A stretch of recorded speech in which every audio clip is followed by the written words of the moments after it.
Bonjour à tous, bienvenue sur les chaînes d'Alexandra Brazinville, de Sherazade.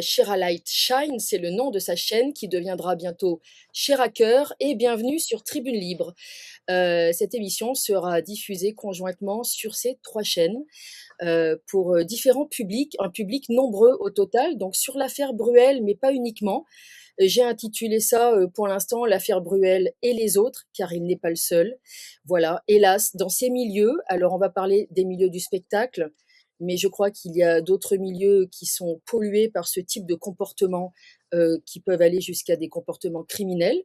Personnellement, donc, je vais annoncer que chacune ici sera responsable de ses propos, que pour ma part, je vais respecter la notion, mais qui sera discutée par Alexandra, de présomption d'innocence. Je voudrais simplement ouvrir le bal. Après, je passerai la parole à mes copines, on va les appeler comme ça. Certaines parlent de sororité. Bon, on pense qu'on veut de ce terme, mais en tout cas, il y a une solidarité. Nous ne sommes pas contre les hommes, nous sommes tout contre, comme dirait Guitry. Voilà, nous ne sommes pas des néo-féministes, nous aimons les hommes, nous sommes pour un partage d'une vie ensemble, voilà, et quelque chose en bonne intelligence. Personnellement, je ne l'ai pas caché, j'ai pas l'habitude sur mon média, en tout cas, de mettre en avant ma vie privée, évidemment. Je n'ai jamais caché sur mon média ou dans d'autres médias amis comme GPTV ou autres, ou Nexus, que je suis également comédienne depuis maintenant 20 ans, je ne compte plus les années, c'est mon gagne-pain principal. C'est une passion, c'est une vocation et donc je connais le milieu du spectacle depuis assez longtemps. J'y suis arrivée tardivement à la petite trentaine et donc je connais bien les comportements, abusifs des hommes de pouvoir dans ce métier. Sachez aussi qu'il y a aussi des comportements abusifs de femmes de pouvoir. Ce n'est pas, réservé aux hommes, ce type, d'abus de pouvoir en tout genre.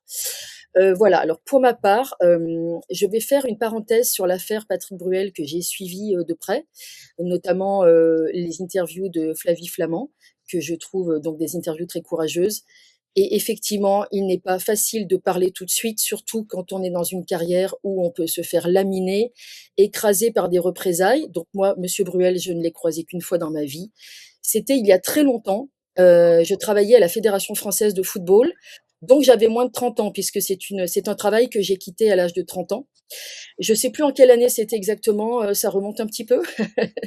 Je ne dirai pas mon âge, mais ça remonte un petit peu et effectivement, j'étais allée avec un journaliste, sportif qui était nouvellement retraité, qui s'appelle toujours, je suis allée vérifier, cet homme est toujours vivant, il a 80 ans aujourd'hui, il s'appelle Daniel Lauclair, Lauclair, et il m'avait gentiment emmenée à Roland-Garros et il connaissait évidemment tout le monde, les vedettes habituées de Roland-Garros, et nous avions salué monsieur Patrick Bruel. Et pour ma part, je ne me suis jamais retrouvée heureusement seule avec lui, mais j'avais remarqué qu'effectivement, et ça c'est vrai ce que je dis, il m'avait regardée de la tête aux pieds comme on regarde un bout de viande et j'étais assez gênée. Voilà, j'avais trouvé ça, malaisant pour utiliser un terme, très à la mode.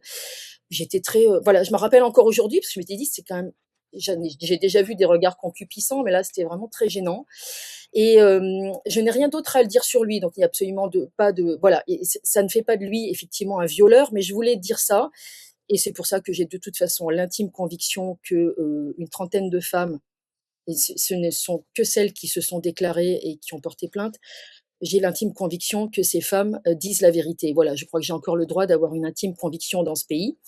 Voilà, et par ailleurs, j'ai eu affaire concrètement à, des personnes, qui sont dans son entourage, la bande de Patrick Bruel, comme dira Alexandra tout à l'heure.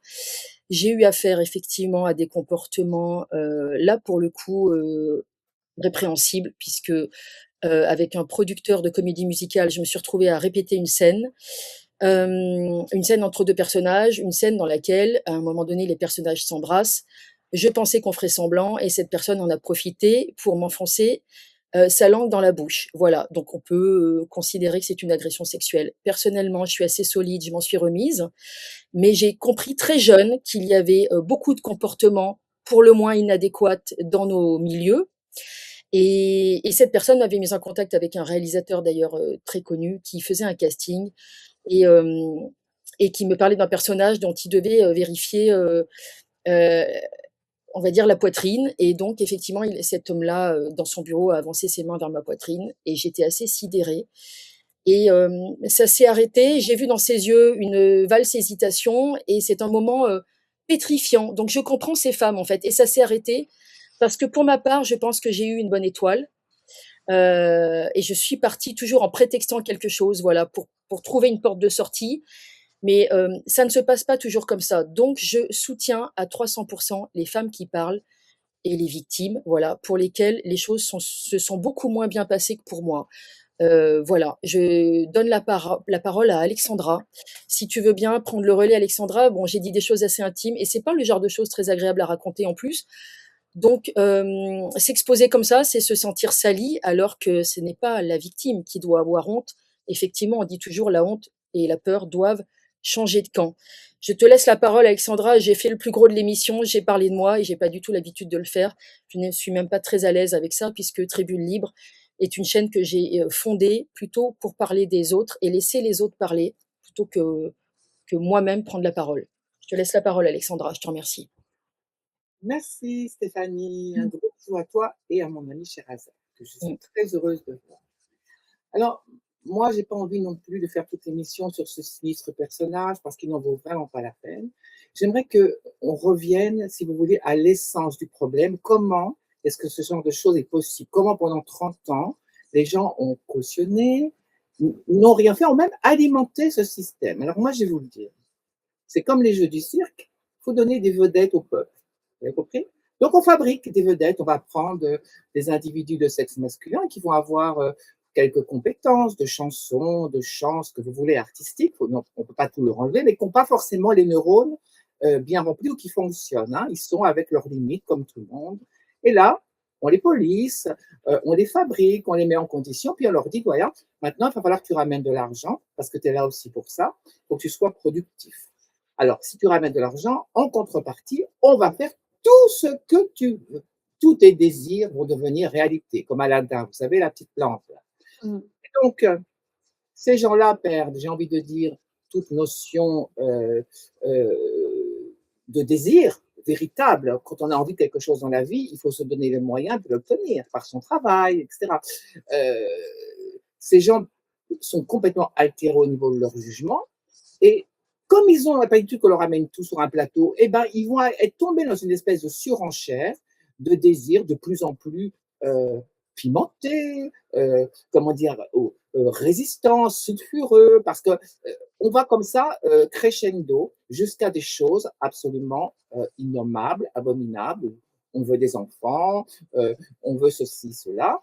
Et ces gens-là vont finir carrément par demander à ce qu'on mette en scène, je dirais, euh, des scénettes presque criminelles où alors on va humilier, on va asservir, on va brutaliser. Ces gens-là vont avoir besoin de se prouver à eux-mêmes qu'ils sont toujours des dominants, des hommes qui sont bien aux manettes, au contrôle. Malheureusement, ça fait belle lurette qu'ils n'ont plus au contrôle de rien du tout. Ils sont utilisés par un système sociétal qui les met en scène, je répète, pour ramener de l'argent. Et ces gens-là, ben, on leur donne tout ce qu'ils veulent, on les met en pâture, mais il n'y a pas de problème. Et si le commun des mortels faisait, je ne sais pas, un dixième de ce que eux font, ils seraient derrière les barreaux depuis longtemps. Je parle d'accès à des addictions, de brutalité à l'égard de mineurs, de choses qui sont totalement répréhensibles aux yeux de la loi et qui vous mènent, je dirais, derrière les barreaux. Eux, pas du tout. On laisse faire tout et n'importe quoi.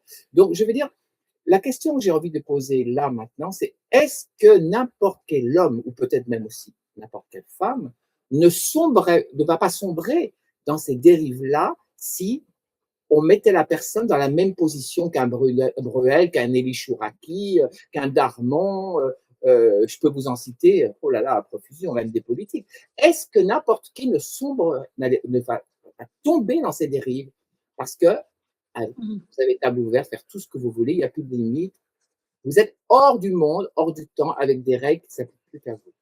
Donc, je vous pose la question à vous. C'est ça, je crois, le vrai. Et là, il y a une responsabilité globale de toute la société. Bien sûr. Je te Sherazade. rejoins. Je te Mmh. rejoins, Alexandra, sur ce propos. Et j'y reviendrai. Par contre, je voulais quand même rebondir sur cette confidence, Stéphanie, que tu as faite. Et j'ai bien vu que, voilà, sur ton visage, ça te coûtait. C'est difficile de Oui, ça me pouvoir, coûte. C'est comme une mise bien à nu sûr, assez désagréable, bien en fait. sûr, bien sûr. Mmh. Et cette mise à nu, elle est courageuse et en même temps, elle fait écho à toutes ces femmes aussi qui parlent et on comprend, puisque tu as donné à peu près une période, on comprend qu'il faut du temps pour intégrer une information, accepter d'avoir vécu ça, digérer et ensuite le restituer si on s'en sent la force. Parce que derrière, on comprend que la société va maltraiter l'information. La victime aujourd'hui, elle n'est absolument pas écoutée. Donc voilà, je voulais vraiment te montrer par amitié aussi cette solidarité parce que au-delà du fait d'être des femmes, au-delà de cela, on s'attaque à un être humain. Et un être humain, c'est sacré. Et on touche au temple, et le temple, c'est le corps. Voilà. Alors, Alexandra aussi, Je dois rajouter, on s'attaque aux femmes, mais on s'attaque aussi à des enfants, à des jeunes bien filles qui ont sûr, oh oui, mais le fan club, donc ce sont, ça, c'est c'est abject. Là. facile. C'est tellement facile de s'en prendre à des personnes vulnérables qui sont un peu comme ça surexcitées à l'idée d'approcher une vedette. Peut-être qu'on va me regarder, peut-être qu'on va me trouver jolie, peut-être que ci, peut-être que là. Et puis elles se retrouvent maintenues par deux types dans une chambre avec le troisième qui lui passe dessus, hein, avec une bonne dose de coke ou d'héroïne dans le corps et on les retrouve après au petit matin exfiltrés avec quelques billets de banque crasseux pour qu'elles ferment leur bouche. Toi, D'accord. Alexandra, tu en as vu, de tes yeux vus, tu m'as dit, en confidence. C'est le propos de. Alors, moi, c'est différent parce que moi, je me suis toujours occupée des prostituées, vous le savez très bien. Aussi bien celles du trottoir que celles qui allaient dans les hôtels, les call girls, etc. Et en fait, il y a toujours eu, ça va vous paraître étrange, une proximité comme ça entre les prostituées et les femmes malmenées ou les jeunes filles brutalisées. Parce que je ne sais pas pourquoi, elles viennent presque de façon instinctive se réfugier vers ces femmes-là en se disant, elles ne vont pas me juger, elles ne vont pas me comprendre. Et donc, très souvent, à Deauville, dans les festivals, à Cannes, etc., il y avait des call girls qui travaillaient, bien évidemment. Et au petit matin, elles ramassaient des mômes qui avaient été justement secoués, brutalisés, malmenés. Et c'est justement ces prostituées qui les emmenaient chez des médecins même parfois des relations clandestines, pas des médecins sous parce que les autres, ils les foutent dehors, mais ils les emmènent ni chez le médecin, ni déposer plainte, hein, vous m'avez compris. Mmh, Euh, mmh. et après, il fallait évidemment trouver aussi une explication, parce qu'il y a la double peine. La jeune fille est malmenée, mais après, il y a la condamnation morale de la famille et de la société qui va dire, mais comment vous avez-vous pu vous mettre dans cette situation? Bien Donc, il sûr. fallait aussi trouver, parce que les jeunes filles, elles n'ont pas du tout envie, contrairement à aujourd'hui où on leur donne le droit de parler. À l'époque, elles ne voulaient surtout pas que ça se sache. Elles étaient traumatisées par la honte et par la peur. Mmh, mmh. Et je te rejoins aussi Alexandra parce que dans ce que tu disais pour l'affaire Bruel, pour aller vers le fond, voilà, évidemment la forme est, condamnable. Ça ne se discute même pas. Mmh. À partir du moment où, des victimes se manifestent, à mon sens, c'est la victime qu'on doit écouter, voilà et c'est, à celui qui agresse d'apporter la preuve. Mais ça, Alexandra, tu en parleras tout à l'heure. Hem, mais ce qu'il faut comprendre, à mon sens, c'est que cette société pousse à ça. La société de consommation, nous sommes des produits aujourd'hui. Donc il n'y a plus de distinguo, il n'y a plus de valeur humaine, il n'y a plus de considération de l'être, qui agissent aujourd'hui. Nous sommes des produits étiquetés en plus, donc des produits utilisables à merci pour tous les besoins, voilà, pourvu qu'ils rapportent quelque chose. Et comme tu le disais, bah, Bruel, comme d'autres artistes, rapportent de l'argent. Donc, s'ils rapportent de l'argent, ça veut dire en fait que pour ceux, les investisseurs de cette image ont tout intérêt à étouffer finalement la réalité du personnage parce qu'il faut créer une illusion, il faut créer ce produit. Et c'est un produit en réalité, un produit qu'on nous vend en disant que c'est un homme qui fait ci, qui fait ça, et qu'on peut qui est starisable et qui est starisé. Et du coup, bah, ces jeunes filles qui regardent ça ne voient pas l'homme, puisqu'on leur donne un produit à regarder. Donc c'est une image. Donc elles s'identifient à une image et c'est cette image-là qui les intéresse. Donc, et elles tombent dans cette illusion pour certaines, sans même se rendre compte qu'en finalement elles-mêmes sont utilisées. Donc en fait, c'est une conséquence. ce qu'on est en train de vivre aujourd'hui n'est que la manifestation d'une façon que notre société a de fonctionner. On ne remet pas l'humain à sa place. On ne considère pas la femme dans le sens sacré, dans ce qu'elle est, dans ce corps qui doit être et respecté par elle et respecté aussi par la société. Mais il est clair que si les produits aujourd'hui, si vous voulez faire des vues, il suffit simplement de mettre un décolleté plongeant pour faire en sorte que vos vues explosent. Donc c'est bien que le regard de ceux qui portent est un regard de produit. On ne regarde plus le message. Voilà, on regarde ce qu'on a envie, nos projections. Donc, et ça aujourd'hui, c'est une distorsion. C'est une distorsion de notre société. Donc, tant qu'on ne remet pas les choses à leur place, l'église au milieu du village, tant qu'on ne reconsidère pas l'être à la juste place qui est la sienne, voilà, nous sommes des êtres humains d'abord qui sont respectables et respectés. Nous nous respectons et nous attendons aussi ce respect de cette société. Mais aujourd'hui, comme personne ne respecte personne, personne ne se respecte soi-même, ben, du coup, ben, on accepte implicitement d'être un produit.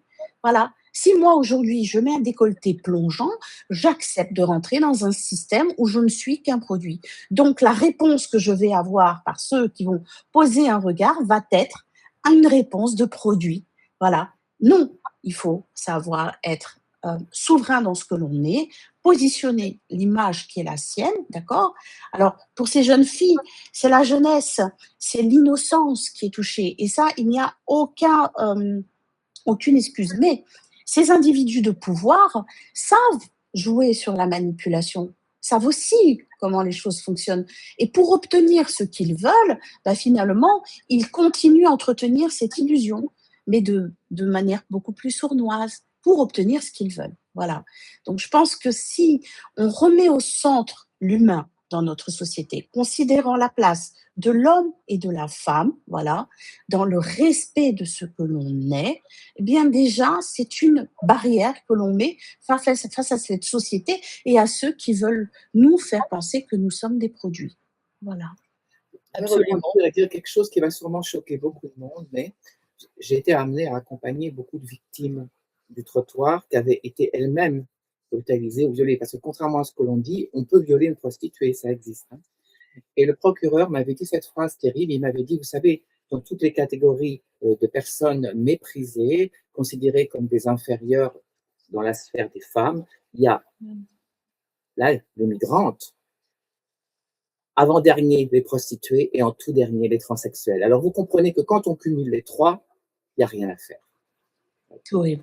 Non mais Non, Oui, oui, bien ah, sûr. mais non, c'est terrible, c'est terrible. Parce que voilà, catégoriser, enfin que c'est un juge qui t'a dit ça, mais un procureur, catégoriser, un procureur, mais catégoriser déjà, ça montre bien l'état d'esprit où l'autre n'est qu'un produit de sa propre façon de fonctionner, de ses projections. Et que ça suppose que quoi? Il catégorise la société en considérant que ceux qui se donnent pour de l'argent ne valent rien et ne sont moins que rien. Donc déjà, en soi, il y a un problème. C'est bien une question de regard. Et plus ils ont du pouvoir, et plus finalement ils portent ce regard, plus c'est préjudiciable collectivement. Parce qu'un procureur qui donne cette information va poser un regard dans tous ses jugements, dans toutes ses actions, qui va être à partir de ce prisme. Et c'est ce prisme-là qui va avoir des conséquences sur la vie de personnes, de prostituées, qui sont tout autant respectables que vous et moi, voilà, parce que ce sont des êtres humains. Voilà. Et que des transsexuels aussi sont respectables. Pourquoi? Parce qu'ils sont des êtres humains. Vous voyez, à partir du moment où on remet l'être, à partir du moment où on remet l'humain au centre, le regard, il est totalement différent.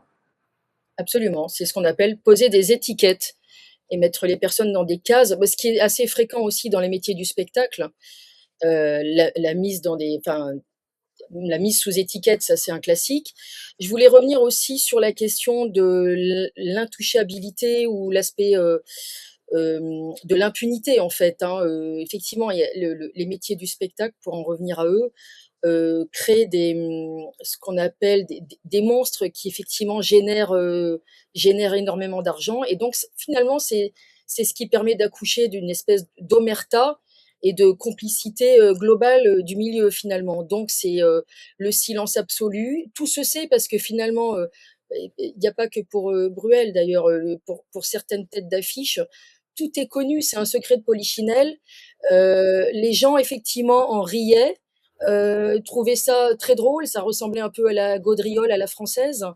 Voilà un serial séducteur, mais là, quand il y a une séduction sans consentement, on est dans un autre domaine. Voilà. Parce qu'à la rigueur, si quelqu'un a envie de séduire et d'être ce qu'on appelle vulgairement un queutard et que tout est fait dans un consentement mutuel entre adultes, pourquoi pas? Mais là, on était vraiment dans autre chose et je tenais à dire ça, quoi. Voilà, que en fait, il y a eu une complicité du milieu parce que moi-même, j'avais entendu parler de choses, notamment sur je parle de cet artiste parce qu'il est actuellement, «sous le feu des projecteurs» entre guillemets, mais c'était connu, en fait, et ça faisait rire les gens, donc moi, je n'avais pas compris qu'il y avait une absence de consentement. Je pensais simplement que c'était, quelqu'un qui avait un appétit, sexuel, et partagé, parce qu'il y a aussi des femmes qui l'ont, hein, donc il y a pas de souci, hein. Mais là, on est dans, des actes criminels, on est dans autre chose, ce qui ne Je dois m'étonne dire, c'est absolument tellement pas, intéressant. pas Et du là, tout. hier, j'entendais une phrase d'une amie à moi, qui est une fille exquise, Brigitte Lahaie, et qui a eu vraiment le courage de parler de toutes sortes de sujets pas simples, de la sexualité. Et comme c'était une femme, c'était très tabou à l'époque. Et elle a aidé Mmh, beaucoup de monde à trouver un équilibre dans mmh, cet aspect de la vie. Et Mmh. hier, elle disait une phrase qui aujourd'hui est pratiquement tabou aussi. Elle disait, une femme doit être consentante et responsable de son consentement, y compris quand elle a bu des verres. Mais c'est la vérité parce que à cette époque-là, de cette génération, les femmes savaient boire. Les femmes assumaient de déguster un verre de vin, elles assumaient de flirter, elles assumaient avec tout ce qui est la subtilité féminine de pouvoir séduire un homme joliment, avec élégance. Aujourd'hui, les nouvelles générations, elles sont d'office. Déjà, elles n'ont plus cette éducation-là de la part de leur mère et elles sombrent dans des addictions massives d'alcool et de drogue qui leur font perdre toute la lucidité et elles ne voient pas arriver les dérapages ou les maltraitances violentes. Et Dieu sait s'il y en a. Donc, je voulais dire ça à Brigitte Lahaie parce qu'elle parle avec un regard qui fut le mien et qui est sûrement le sien encore, de femmes qui s'assumaient, même quand elles étaient, je dirais, un petit peu plaisantes comme ça, un petit peu coquines, ou peu importe, mais elles assumaient les choses. Aujourd'hui, ça n'est plus possible, tellement le panorama est explosif et dangereux. Oui, absolument. mais tu as Sherazade, raison tu veux et rebondir? oui, on parlait, bah, justement par rapport à ce que madame Lahaie a dit, c'est vrai que tu as raison Alexandra. Ces paroles sont à remettre dans un contexte sociétal. Voilà. Il y avait un jeu de séduction, hein, voilà, il y avait des jeux où on avait, ce temps de la découverte, voilà, qui était quand même présent. Aujourd'hui, enfin, si vous êtes dans le marché du célibat, la première chose qu'on va vous demander, c'est, voilà, je vais faire une petite blague, hein, parce qu'il faut aussi, on parle de Oui, sujets sérieux, mais bien sûr. voilà, je vais mettre un peu d'humour. Voilà, il y avait un sketch qui était des inconnus qui disait: «Est-ce que tu baises?» Voilà, Ah voilà. oui, je me souviens. Aujourd'hui, c'est voilà. La première chose que l'on fait, c'est ça. C'est quand même triste. C'est-à-dire C'est qu'en fait, en vulgaire et réalité, c'est c'est agressif. vulgaire. Il y a de Mmh. la vulgarité, il y a aucun il n'y a pas cet espace qui permet de se rencontrer. En réalité, on s'impose à l'autre. Voilà. Aujourd'hui, la séduction, elle était intéressante. Pourquoi? Parce que elle créait un espace où on pouvait doucement, au rythme qui était le sien, se rencontrer. Voilà. Mais aujourd'hui, on brutalise la relation. C'est-à-dire qu'on rentre directement en contact et on va à la finalité.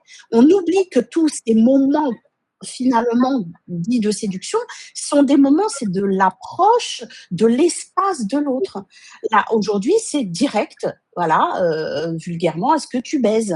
Mais oh non, aujourd'hui, c'est ce qui fait que notre société, il y a cette distorsion. Et Alexandra, tu le dis très, très justement, parce qu'on va tout de suite à cette finalité, il nous faut toujours du plus. Parce que bah, c'est hormonal, hein, on a besoin davantage de dopamine, puisque finalement, ce qu'on a obtenu, on l'a obtenu très vite. on n'a pas eu cette recherche, on n'a pas eu cette attente, cette montée de dopamine, elle s'est pas faite de manière, crescendo et régulière. Elle s'est faite de manière violente. Ben, du coup, ça appelle quoi? Ça appelle autre chose derrière de plus violent. Parce qu'il nous en faut un peu plus, parce que la dose n'est pas suffisante. Et on finit par être quoi? On est addict. Aujourd'hui, vous regardez votre téléphone, on a accès à une pornographie qui est facile, on est addict et la jeune génération souffre de ça. Plus le fait des réseaux sociaux où on est toujours sur le téléphone, d'accord? Constamment sur le téléphone, et ben du coup, des shoots, des shoots, des shoots de manière graduelle. Mais ce shoot-là, le corps, lui, s'y habitue, sa dose, il lui en faut un peu plus tous les jours. Voilà. Donc, on comprend qu'en fait, nos actions, dans ce que l'on fait au quotidien, ont une incidence sur notre comportement et ont une incidence sur notre façon d'être à soi et d'être avec les autres. Voilà. Donc, aujourd'hui, malheureusement, moi, je suis plutôt voilà, à l'ancienne, hein, je vais le dire très clairement. Moi, je suis une femme plutôt traditionnelle où eh bien, la séduction, c'est quand même quelque chose de beau parce qu'en fait, au-delà de ce qui pourrait se jouer, c'est ce temps que l'on se donne de se découvrir un petit peu plus, le temps que l'on se donne d'aller à la rencontre, mais de ce que l'autre veut vous donner, pas de ce que vous, vous avez envie de prendre chez l'autre. Parce que très souvent aujourd'hui, c'est je veux de toi. Voilà. Tu me plais, je veux te posséder. Mais l'amour n'est pas la possession. L'amour, c'est le respect de ce que l'autre te donne et ce que l'autre te donne est graduel. C'est ça aussi l'intérêt dans une relation. Oui, mais là, toi, tu parles d'amour, mais ces prédateurs ne Oh, il parlent y a pas pas d'amour. d'amour. Ils parlent de Bah, domination et de contrôle. Voilà. il y a pas. Il y a Il y a beaucoup plus produit. d'amour chez Adopte un mec que dans le comportement de ces prédateurs, Ah mais quelle que c'est soit l'échelle, l'évidence. de l'agression sexuelle, au Oh, bien viol, le sûr, sexualisé. bien sûr. Heu, je voulais simplement revenir sur 2 points. Alors, l'alcoolisation de la victime, à mon avis, tout dépend le contexte. Moi, je nuancerais, l'affirmation de Brigitte Lahaie, c'est-à-dire que, s'il y a un phénomène d'emprise, admettons un artiste, connu au fait de sa gloire, comme a pu l'être Bruel à une époque, on va le prendre en exemple parce qu'il est, dans l'actualité, mais il y en a d'autres, hein, il n'y a pas que lui, hélas. Hem, il y a le phénomène d'emprise sur, la groupie, par exemple. Il peut y avoir une situation où effectivement, la star invite la groupie à boire des verres. La groupie est beaucoup plus jeune, n'ose pas refuser et se retrouve dans un état d'alcoolisation avancé. Est-ce qu'on peut dire que la groupie est responsable, 1 de son alcoolisation et 2 du viol qui s'ensuit parce que le prédateur est un opportuniste et qui va saisir cette occasion magnifique, et bah, pour faire ce qu'il veut du corps de sa victime? Pour moi, on se retrouve dans la même situation que quand Flavie Flament explique qu'à 16 ans, bon, plus ou moins, on va dire, moi je vais le dire cash, prostituée par sa mère, elle se retrouve à aller, rue Jussieu dans l'appartement de Bruel qui est une superstar, déifiée à l'époque, avec une horde de groupies et puis lui voit cette jolie adolescente et il lui donne un thé qui semble pas innocent puisqu'elle a un blackout total. Donc là, évidemment, la victime n'est pas coupable, encore moins à 16 ans, d'avoir accepté un thé avec enfin voilà. Et pour l'alcool, pour moi, c'est vraiment du cas par cas. Les situations doivent être étudiées au cas par cas. Je voulais dire ça et je voulais aussi rajouter un aspect important de nos professions artistiques au sens large, chanteuses, comédiennes, mannequins, etc. Ce sont évidemment, vous le savez tous, des professions qui sont fondées sur la séduction. C'est-à-dire que si vous êtes une actrice ou une chanteuse et que vous, je sais pas, vous habillez comme un sac poubelle, enfin, vous mettez pas en valeur, ça va être plus compliqué de faire carrière. Il faut quand même être super honnête. Donc, le problème, c'est que ces hommes ou ces femmes qui acquièrent parfois un pouvoir incommensurable ont certainement le comportement de l'enfant roi qui n'a plus de limites et qui va C'est effectivement ça se le problème. servir sans attendre le consentement et même peut-être trouver une jouissance perverse quand il y a absence de consentement. C'est peut-être encore plus jouissif dans ces cas-là. Donc pour moi, tous ces sujets-là sont imbriqués. Je suis comédienne. Je l'ai été plus jeune, puisque j'ai commencé il y a 20 ans, et je sais très bien que ce sont des rapports de séduction. On marche sur un fil comme des funambules Mmh. parce que On se dit: «On veut avoir le rôle, on veut bosser avec un tel, il faut le séduire professionnellement ou la séduire professionnellement». Mais où est-ce que ça va s'arrêter? Il faut mettre le curseur au bon endroit et effectivement, on tombe souvent sur des potentiels prédateurs ou prédatrices qui ne savent pas s'arrêter. C'est ça le problème. Et après ça devient un jeu, ça devient un tic et ça devient une maladie. Oui. Mmh. C'est très Mmh. amusant que tu parles de ça, enfin amusant, parce que tu vois, moi, j'ai quand même été effeuilleuse pendant 30 ans. Oui. Le défeuillage, c'est l'art et la manière de ne rien montrer tout en Mmh. montrant. C'est-à-dire, c'est pas du tout sexuel, c'est Oui. sensuel. On est là pour séduire grâce à de la lingerie, à des attitudes, à des lumières, Mmh. à un jeu de corps, et cetera. Mais ça n'est pas du tout le but, c'est pas du tout sexuel, c'est Mmh. uniquement sensuel. Et je trouve qu'il y a une immense différence entre ces 2 mondes-là, le monde de la sensualité féminine, qui est très beau d'ailleurs, et le monde de la sexualité, où là, ça c'est beaucoup plus trash. Et aujourd'hui, on a l'impression, bah, que les jeunes se précipitent directement dans le deuxième monde, sans avoir fait connaissance avec le premier et Mmh. apprendre aussi à gérer leur propre corps, leurs émotions. Mmh. Et un jour, un policier m'avait dit comme ça, voulant, prendre les patins d'un monsieur qui s'était mal comporté avec une dame. Il m'a dit: «Oui, mais enfin, il faut comprendre, que ce monsieur, bah, il pense à son plaisir». Et je me rappelle avoir dit au policier: «Mais que vous, par exemple, que savez-vous du plaisir? Qu'est-ce que vous savez du plaisir, vous, monsieur? Rien du tout. Je parle de ce couloir étroit où 2 personnes vont se retrouver pour partager un moment ensemble ou peut-être se perdre, peu importe, mais c'est ça le plaisir. Que savez-vous du plaisir? Rien. Sinon, vous n'auriez pas cette tête-là et ce discours». Mmh. Donc, vous voyez, Oui. il faut être très nuancé là-dedans. Il y a tout un côté d'émotion qu'on a oublié, qu'il faudrait retrouver. Un homme est une complémentarité, il apporte des émotions à la femme. La femme va Bien lui apporter sûr, toutes sortes de belles choses. bien sûr. Mais là, on a l'impression que c'est tout de suite, allez hop, chut, je t'attrape et boum, Voilà, c'est ça. terrible, Bien terrible. sûr. Est-ce une Hem question d'éducation ou une déviance sexuelle innée? Quelle est la part d'acquis d'inné Alors, il sur y ce a plus d'éducation déjà, voilà. il y a plus d'éducation. Enfin, je veux dire, la cellule familiale, elle a éclaté. Quand aujourd'hui, bah, effectivement, les 2 parents pour y arriver aujourd'hui, les 2 parents travaillent. Mmh. Du coup, tu rentres du boulot, mais tu es crevé. Tu as pas le temps, les enfants, pression toute la journée, des copains à l'école. Donc quand ils rentrent à la maison, et ben, ils sont encore plus énervés parce que ce qu'ils n'ont pas pu émotionnellement délivrés parce qu'ils ont été frustrés, bah, ils le font à la maison. Les parents sont absolument débordés. Donc, l'éducation qui prenait le temps de poser des bases dans la construction des enfants, aujourd'hui, il y a plein de choses qui sautent, qui squeezent. Pourquoi? Ben parce que la société vous a poussé aujourd'hui pour pouvoir bah, offrir, oui, bah, une éducation, aller dans des écoles de renom, parce que c'est de cette manière-là, en rentrant dans ce système, qu'on va assurer la meilleure éducation à ses enfants et un meilleur avenir. Quand bah, il faut avoir un toit, bah, tout ça, ça coûte de l'argent. Bah, ce sont les 2 parents qui partent. Mais et à ce moment-là, bah, l'éducation au sens d'éduquer, voilà, n'existe vraiment quasiment plus. Bah, pourquoi? Bah, le gamin, il est devant la télé quand il rentre. Qui fait l'éducation? C'est la télévision, c'est les séries, ça va être ça qui va élever. Et qu'est-ce qui est propagé dans ce genre de programmation? Bah, tout ce qui est une forme de distorsion. C'est certainement pas quelque chose qui va aider à aller une unité à soi, à un respect de soi et un respect et pour soi et pour la société qu'on est en train de construire ensemble. Donc là, il y a vraiment quelque chose qui est de l'ordre d'une responsabilité collective.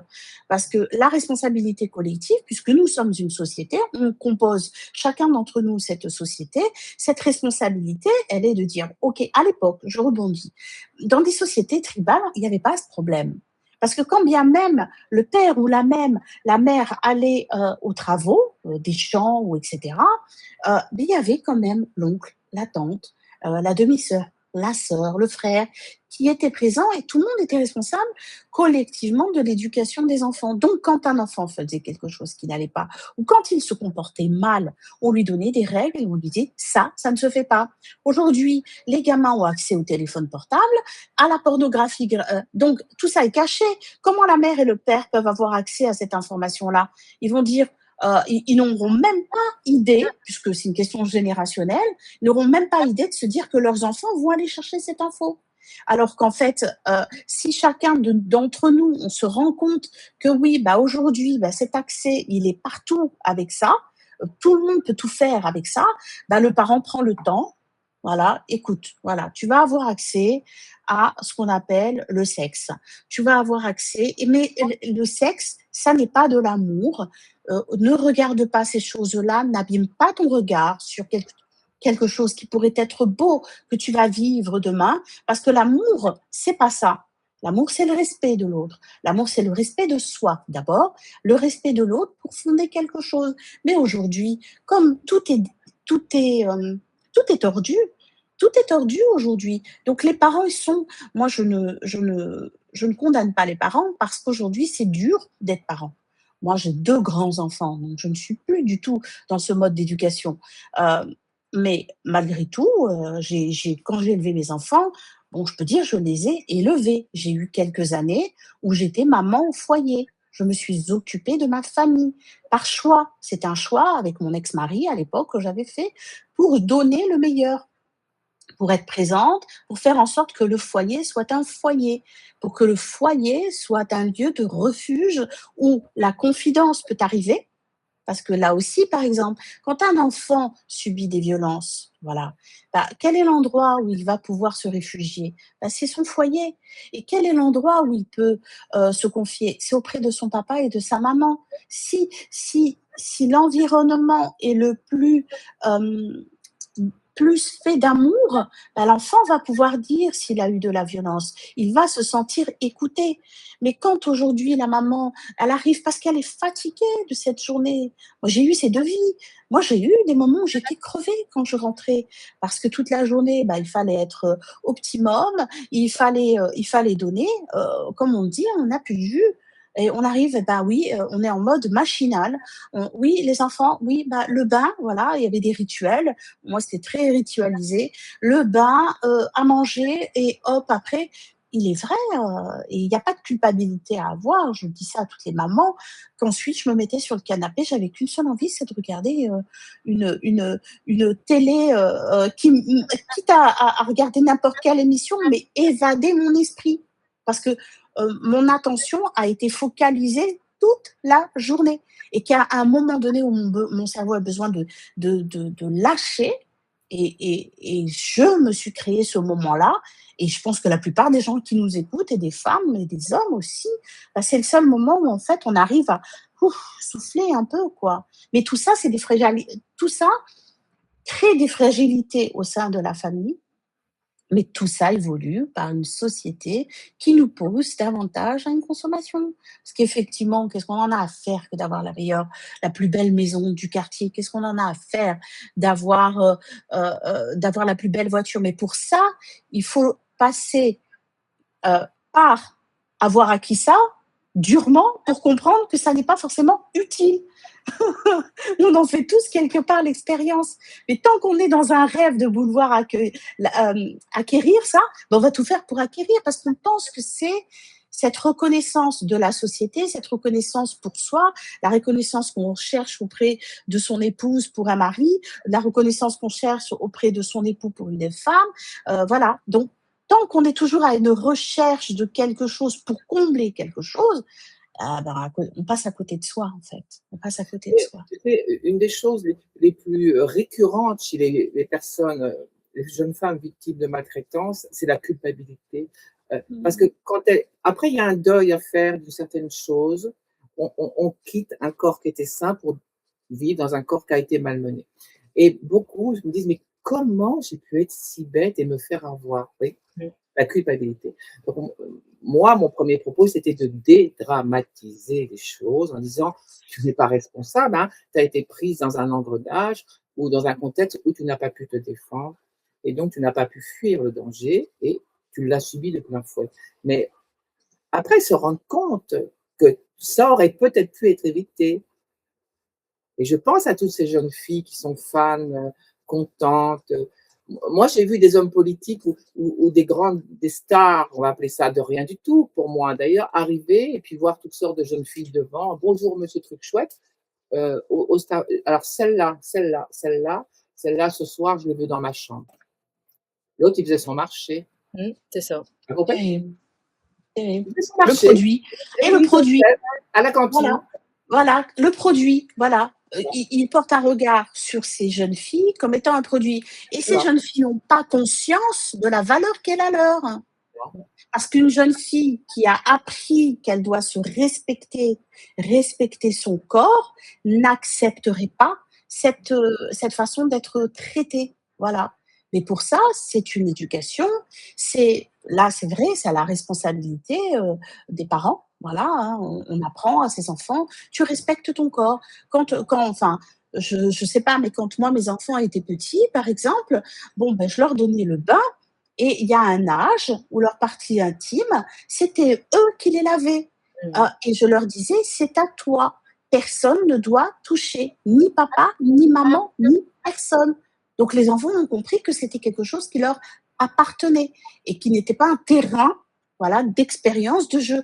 Mais comme l'enfant n'a pas cette conscience, ou ces jeunes, donc l'enfant n'a pas cette conscience, et si cette conscience n'a pas été inculquée dès le départ, ben ces jeunes filles-là, ben demain, une star ou n'importe qui d'important va arriver, ben comme elles n'ont pas eu la valeur de ce qu'elles sont et que la valeur a été donnée par le regard posé voilà, par ces individus, ben elles vont considérer qu'elles ont une valeur, un prix et elles vont accepter ce jeu-là. Donc il y a vraiment je pense qu'il y a des bases au fur et à mesure, tout dans notre société aujourd'hui part à volo parce que ces bases-là ne sont pas suffisamment ancrées, solides, et individuellement et collectivement. Et c'est pour ça qu'on en arrive à des dérives comme ça. Moi, j'ai eu, hein, je vais vous le dire, hein, je vais faire aussi une confidence. Quand j'étais jeune fille, j'étais dans un milieu associatif et j'ai enseigné et beaucoup dansé la danse orientale. Je crois qu'on ne peut pas faire, hein, Alexandra, une danse des plus sensuelles. Magnifique. D'accord? Voilà. Donc j'ai enseigné. Donc j'ai enseigné parce que j'avais l'amour de cet art, parce que pour moi c'est un art, ok? Mais je vais vous avouer une chose. Quand je dansais, je ne souriais jamais, mais jamais. C'était ma frontière pour faire comprendre que ce que je donnais était de l'art. C'était un corps, mais un corps qui exprimait quelque chose d'un art qui, à mon sens, est très beau. Voilà. Donc c'est plus la beauté de l'art et qui passait par mon corps, c'est l'expression de cette énergie-là que je donnais, mais je ne souriais jamais. Et je ne souriais pas parce que je savais qu'à partir du moment où je souriais, c'était une porte que j'ouvrais dans l'esprit de ceux qui me regardaient. Donc j'étais extrêmement sérieuse. Je me souviens même que l'une de mes amies, qui était vraiment un professeur de renom, m'avait dit « Mais Sherazade, pourquoi tu ne souris pas ?» Mais j'ai dit « Je ne souris pas parce que… » Et c'est intuitif, et j'étais jeune, et c'était intuitif. Et je dis « Non, je sens qu'il ne faut pas que je le fasse. » Voilà. Je ne souris pas parce que je ne veux pas. Parce qu'évidemment, quand vous exposez votre corps et que de manière avec des courbes, voilà, bon, j'étais bien plus fine, mais malgré tout féminine, donc quelque chose de l'ordre du fantasme qui peut être posé et que des hommes portent en regard. J'ai eu des hommes qui apportaient un regard de fantasme sur moi, mais les limites n'étaient jamais franchies. Je n'ai jamais été de manière irrespectueuse abordée. Et quand il y avait quelque chose que je sentais, mais je ne me mettais jamais dans la gueule du loup. C'est-à-dire que de suite, je mettais une limite. Je disais non. Mais parce que mon corps, voilà, mon corps était mon temple sacré, personne n'y avait accès, sauf si j'en donnais l'autorisation. Voilà. Mais alors que la danse orientale, enfin, c'est vrai que c'est une des danses les plus suggestives qui soit, d'accord? Mais tu évoques avec tellement de façon tellement élégante le paradoxe même de l'Orient, où tu vas voir des belly danseuses absolument sublissimes, totalement déshabillées, suggestives, avec une maîtrise du corps incroyable. Et à côté de ça, tu vois dans la salle de mariage des femmes totalement voilées, très classiques, voire religieuses. Et ces deux mondes qui se côtoient, tu te dis, mais comment est-ce possible? Comment est-ce possible? C'est pas, parce que c'est… Oui, tu as raison, mais c'est le paradoxe masculin. Oui. c'est paradoxe masculin, c'est-à-dire que, voilà, pour ce qui est de la culture orientale, voilà, le corps doit être caché, la femme quelque part doit être, maintenue dans un espace plutôt contrôlé, contrôlable, voilà, pour ne pas laisser la liberté de pouvoir exprimer et le corps de manière, comment j'allais dire, de manière, oui, suggestive, mais en même temps, c'est une forme de pouvoir que l'homme a. Bon, moi, j'ai toujours été révolutionnaire. C'est pour ça que je faisais de la danse orientale quand j'étais jeune. Et il n'était pas question justement que on puisse me brimer dans tout, heu, dans tout ce que je voulais pouvoir exprimer. J'en ai eu d'autres après. Mais voilà, oui, c'est tout un paradoxe, cette société, cette culture a ce paradoxe-là, a ce grand paradoxe. Mais c'est est-ce que c'est propre à cette culture ou hem est-ce que c'est propre à cette culture ou est-ce que c'est beaucoup plus visible du fait de certains éléments culturels propres à cette culture? Ou est-ce que c'est quelque chose qui est dans toutes les formes de culture, quoi? Occidentale, orientale, je sais pas. Je sais pas. Tu remarqueras que Toi, les hommes aiment souvent convoiter et asservir ce qu'ils ne peuvent pas avoir.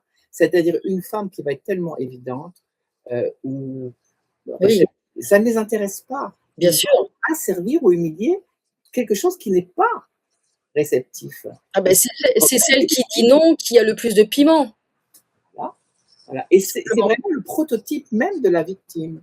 Bien Ces sûr. jeunes filles, Mmh. heu et voilà pourquoi on ne leur accorde pas non plus tellement d'importance, malheureusement, quand elles parlent. Parce que on retourne presque le système quand elles, en disant: «C'est votre faute. Ah Qu'est-ce que oui, vous avez fait pour vous défendre? Pourquoi vous n'avez pas dit non?» Mais elles ont dit non. bien sûr. C'est comme Non, la fille qui est violée à qui on dit: «Mais tu avais qu'à pas porter une mini-jupe». C'est ah ça, c'est quelle le horreur, quelle stéréotype horreur. classique oui, mais et moi j'ai d'ailleurs mal vu aussi, il fallait vous défendre. Défendre comment? Elle allait se faire tuer si elle essayait de se défendre. Qu'est-ce que vous voulez qu'elle fasse contre un homme adulte qui pèse 4 fois son mmh, poids? Vous exactement. voyez?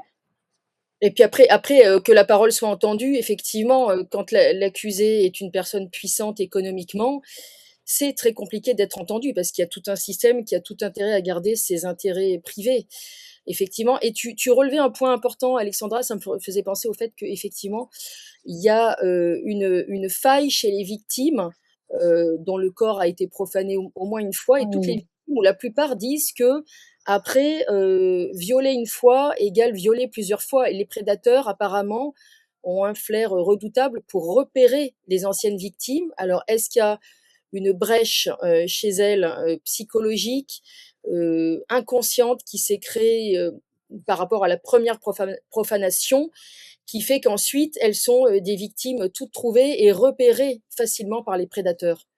Moi, j'ai envie de dire que quand une femme a été brutalisée, après, elle va baisser la garde. Elle va Mmh. vouloir passer à autre chose dans sa vie pour se reconstruire. Donc souvent, elles vont mettre entre parenthèses peut-être leur vie sensuelle de femme pour passer à autre chose. Parce que leur corps a été abîmé.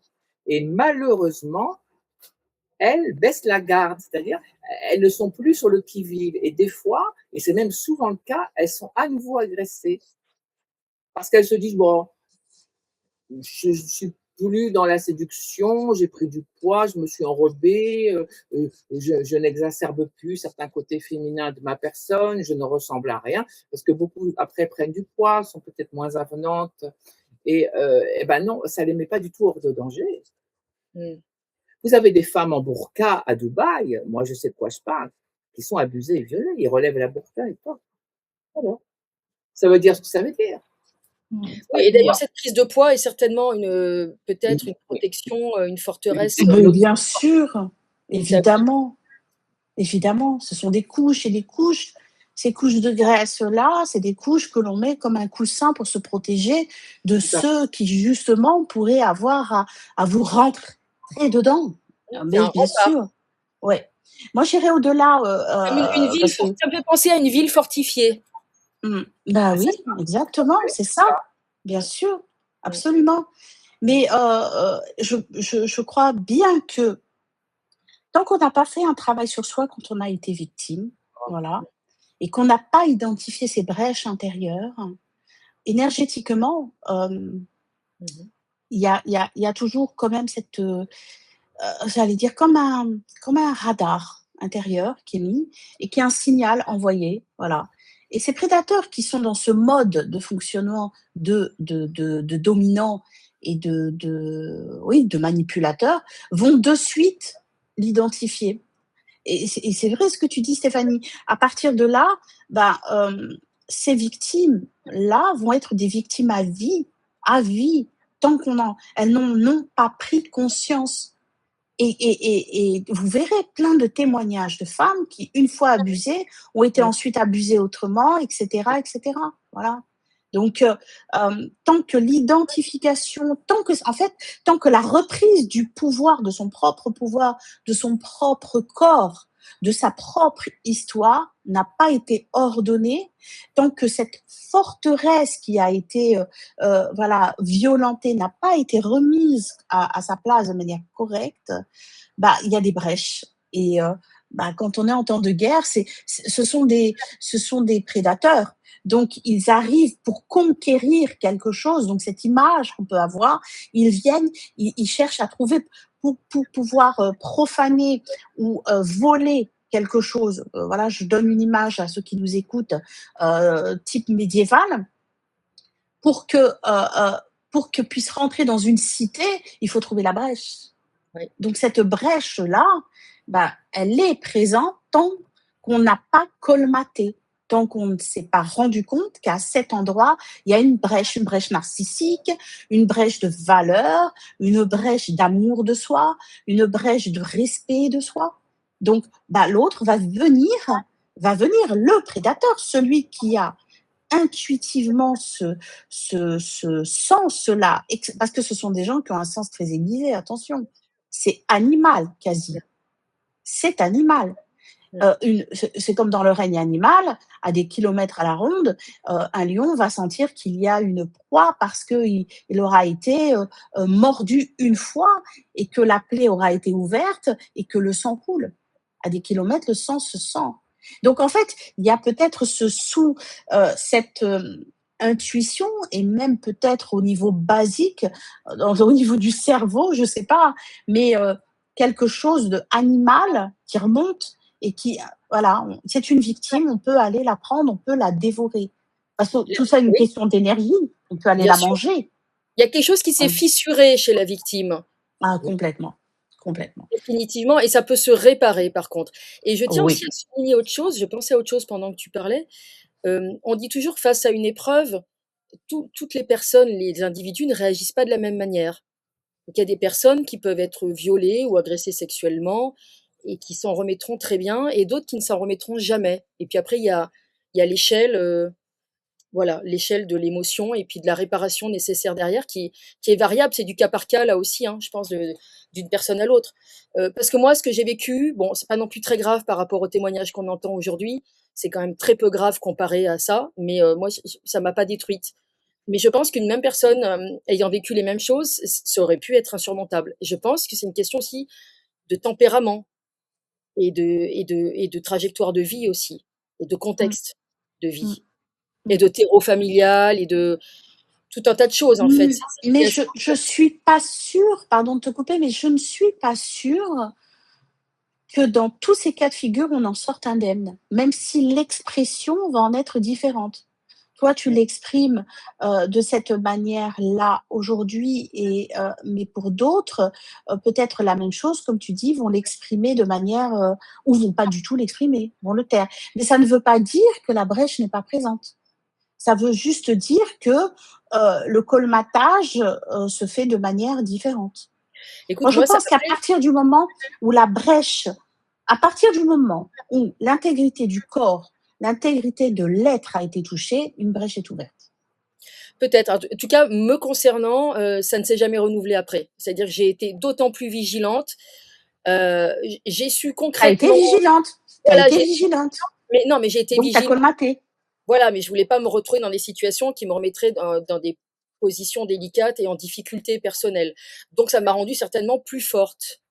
Oui. Voilà. Après, Et n'empêche que bon, tu peux avoir, d'autres situations où on te propose des choses et puis toi tu les refuses évidemment parce que tu n'en as pas envie et ça te ferme la porte à un travail. Bon ça c'est un Mmh, classique chez les comédiennes et pas uniquement d'ailleurs, même dans le monde de l'entreprise, hein, plus largement. mmh. Mais Bien je pense sûr. qu'on n'est évidemment pas égaux, pas égales, devant, ce type de comportement aussi. Mmh, mmh. Voilà. Hem, je ne sais pas ce que vous en pensez, mais il m'est venu quelque chose là tout à l'heure, j'ai fait une note, rapide, avec 2-3 mots pour me rappeler de ça, Mmh mh. de cette impunité qui est donnée. On a l'impression, tu sais, dans le monde du spectacle, mais dans le monde de l'entreprise, dans tous Oui. ces petits mondes qui constituent notre société, en réalité, il y a comme des règles de implicites qui sont mises, voilà, mais qui Mmh. se décorrèlent de l'ensemble. Ça veut dire que, bah, dans le monde du spectacle, il est communément admis d'aller sur le terrain de la séduction et que, bah, si on dépasse, bon, bah, c'est pas grave, quoi. Voilà. Parce Mmh. que ce sont des règles Bien sûr. implicites qui sont propres à cet environnement, quoi. Donc, mais en soi, on n'a pas à faire chacun notre loi. Il y a une loi qui est collective, du respect de l'autre.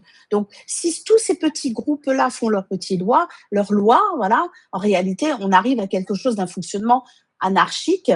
Et en fait, il est plus difficile de revendiquer sa propre parole. Pourquoi? Parce que on est automatiquement associé à ce groupe, donc à cette loi. On est sous cette loi et implicite, hein, qui existe nulle part, mais elle est implicite. Et du coup, tous ceux qui composent cette loi, au jour où il y a quelque chose qui dépasse, ben, ne se sentent pas légitimes à dire ah non non non ça, puisque tout le monde vous dirait quoi? C'est la majorité qui va mener. Mais non, enfin, qu'est-ce que t'as? Mais c'est pas grave, c'est un petit bisou qui t'a fait. C'est pas méchant, hein. Tout à Moi, si fait. tu savais, des mains aux fesses, j'en ai pu en avoir. Donc, Ouais, en bien fait, sûr. c'est la majorité du groupe. Donc, c'est un mode de fonctionnement comme qu'on a pu avoir aussi, voilà, qui se reproduit par rapport au Covid. C'est la même chose. C'est toujours Mmh. une majorité, en réalité, qui va dominer. Et implicitement, il y a une façon de fonctionner qui est majoritaire. Et les individus qui composent cette majorité, s'ils ne se plient pas, ne se soumettent pas à cette loi implicite, bah, ils vont être ostracisés, ils vont être mis à nouveau de côté. Et c'est là où la parole va être très compliquée à pouvoir être entendue. Et c'est ce qui explique Alexandra, que beaucoup de victimes ne parlent pas. bien Voilà. sûr, mettre du temps à parler, un temps, Et le exactement. temps de remonter faire remonter à la conscience déjà Exactement. un vécu, ultra violent et le temps aussi que les prédateurs arrivent en fin de carrière et qu'il soit plus facile de leur mettre un genou à terre. Parce que on remarquera que les gens qui sont mis sur le devant de la scène sont quand même plus en fin de carrière qu'en milieu de carrière, au sommet, au faîte de leur gloire. Bon, ça peut se comprendre, Parce hein, parce que, qu'en fin de David carrière, contre Goliath, c'est heu, connu, hein. en fin de carrière, ces vedettes qui sont tellement fatiguées Mmh, d'avoir été célèbres, les hommes, on va parler des hommes, là, eh ben, ils deviennent des rien du tout. Ils ne rapportent plus d'argent. mmh, Alors, Ouais. ça Ils devient des sont plus un bon carpettes, produit. ça devient des Ah oui. carpettes qui n'ont pas de caractère et on leur met leurs démons en pleine gueule. Parce que le système se retourne contre eux. Ils ne servent plus à rien. Alors aujourd'hui, j'ai envie de vous dire, éradiquer un Patrick Bruel, tout le monde s'en fout. Je veux dire, qu'est-ce que ça peut Mmh. faire? Il a rapporté à part ses fans, comment? à part ses groupies, ses fans. Patrick Bruel, il faut dire la vérité, il a toujours été préservé parce que c'est un joueur de poker d'exception et il Mmh, était utilisé, y compris par des gangs comme les partous des casinos, mmh, pour rapporter de l'argent par le biais du jeu, y oui, compris bien sûr. en jouant de façon peut-être pas si. Bon, bref. Régulière? C'est quelqu'un qui savait manipuler les cartes. Et Oui, tant oui, qu'il je rapportait sais. de l'argent, bon, bah, c'était intéressant. Mais aujourd'hui, il rapporte quoi? Rien du tout. Mmh. N'intéresse Mmh. personne. Mmh. C'est pour ça qu'ils l'ont mis en pâture. Bien Et sûr. c'est Il y en a ça le truc. d'autres, il y en a Eh tellement beh, d'autres. oui. Mais de toutes les manières, vous remarquerez, hein, mesdames, qu'on met en pâture justement en fait, c'est assez symptomatique ou révélateur, j'allais dire. Symptomatique n'est pas le terme, mais révélateur que, hem et je pense là d'un coup à ça me pop up à l'esprit, Jack Lang. C'est la même chose, Ah en oui, fait, en 88 réalité. ans. Bah oui, En fait, ils ne servent plus leur loi, ils ne servent plus leur système. Du Mmh. coup, bof, comme on sait que ça va être dénoncé, bah allez hop, fusible, on te Sous serre balance. de fusible, c'est ce que j'allais Plein dire. de Sous serre fusibles, de fusible, c'est fusible, tellement on te évident. balance. Patrick Et Bruel, puis du 67 ans, fusible. fusible. Et de ce fait, ça détourne l'attention aussi, attention, de la réelle problématique de fond. Puisqu'on va faire croire au peuple qu'on lui donne finalement le méchant à manger, ok, alors Mmh. qu'en réalité, c'est le système qu'il faut pouvoir dénoncer Changer. et se soulever contre le système, pas contre l'individu. Moi, le Patrick Bruel, ok, c'est bon, mais il y en a tellement des Patrick Bruel. En Mmh. réalité, c'est le système, c'est sur le fond qu'il faut changer les choses. C'est Attends, pas, c'est pas. faut quand même là faire une petite nuance. Patrick Bruel, c'est un vicelard, un perverse, un gros dégueulasse, on va dire ça comme ça. Alors que l'autre, attention, il faisait partie Mmh. de la mafia de la traite humaine. Hein. Et c'était Mmh. j'alimente, je cautionne, je fournis, je participe au trafic Non, il y a d'enfants, un autre degré. Je suis d'accord avec toi, avec Alexandra, Epstein, évidemment, la clique. Donc il y a quand même bien un sûr. monde de Non, différence. non, non, il y a un autre degré. On parle Mais il y avec a un qui? mécanisme similaire. Attends, parce que j'ai pas bien entendu ce qu'Alexandra disait à la fin. Avec quel clic? Epstein, Ah oui, bien sûr, bien sûr, bien elle est sûr. touche, c'est monsieur Epstein, enfin Epstein, je ne sais pas comment on peut donner. Epstein. Epstein. Voilà, Epstein. au 22 avenue Chancanaillé. Quand un enfant tombe dans les griffes d'un prédateur criminel, il tombe dans les griffes d'un groupe de trafiquants. Ceux Ouais. qui massent, ceux qui cautionnent, ceux qui alimentent, ceux qui fournissent. Et ceux qui trafiquent aux autres, qui donnent aux autres. C'est une vérité. Ce n'est pas simplement un individu, c'est tout un réseau organisé. Alors, je ne vais pas prendre la défense de Bruel, pas du tout, mais enfin, on ne peut pas non, il y a deux poids, deux mesures. Lui, c'est un pauvre Non, type. je suis d'accord avec toi, Alexandra. Il y a des degrés dans la perversion et il y a Bien des sûr, degrés dans, voilà, évidemment, le summum, c'est bien ce que oui. tu viens de décrire. Quand on touche à un enfant, enfin, voilà.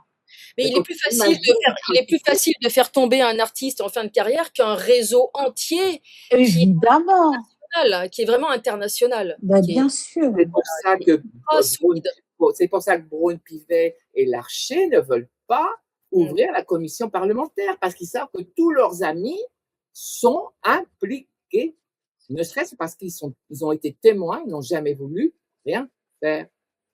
Voilà, ils se tiennent par la barbichette, comme on dit, de façon imagée. Par la barbichette, par Ah, le par Mmh. fraternité, par Mmh mh. fraternité. Absolument. Et toi, tu as fréquenté la politique, donc tu aurais des choses à dire dans le milieu politique, Alexandra? Parce que toi, tu les as vus faire aussi. bah, je pense qu'un homme qui soit star de ce que tu veux, de rien du tout politique, il agit pareil. Hein.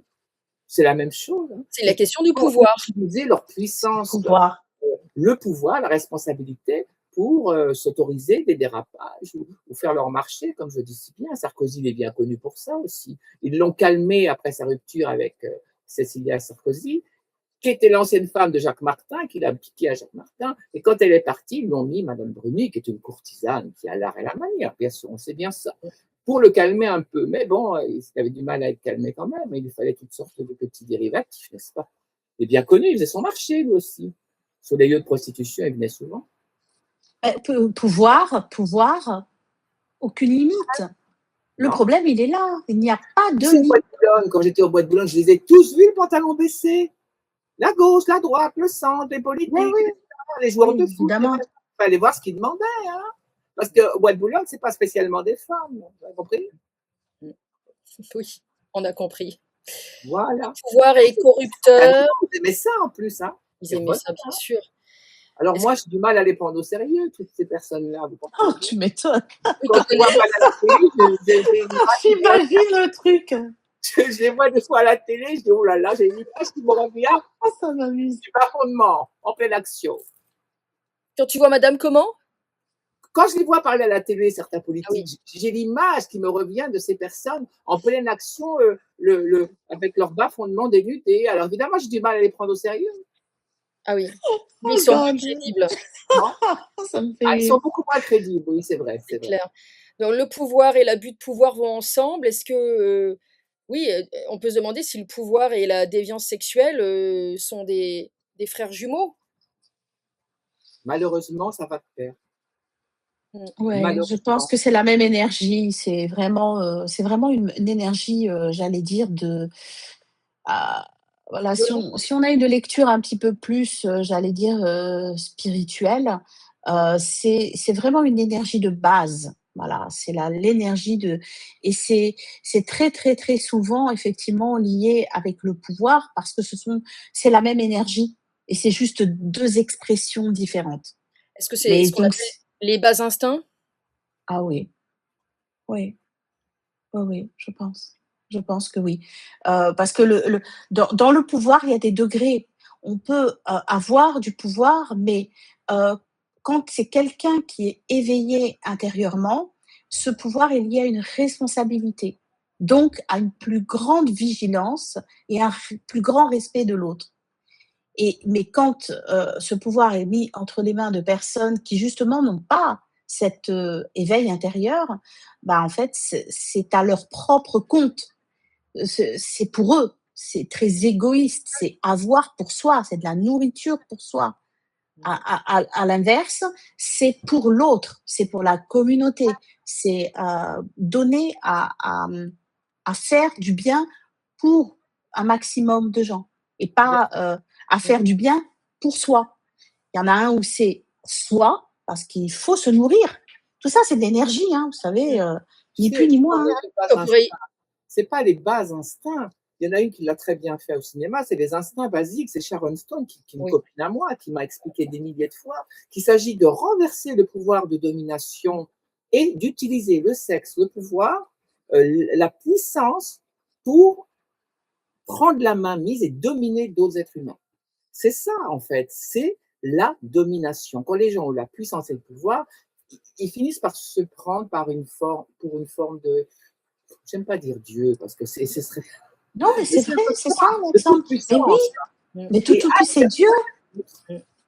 ils sont leur pas propre par le Dieu. sexe, d'ailleurs, et la violence.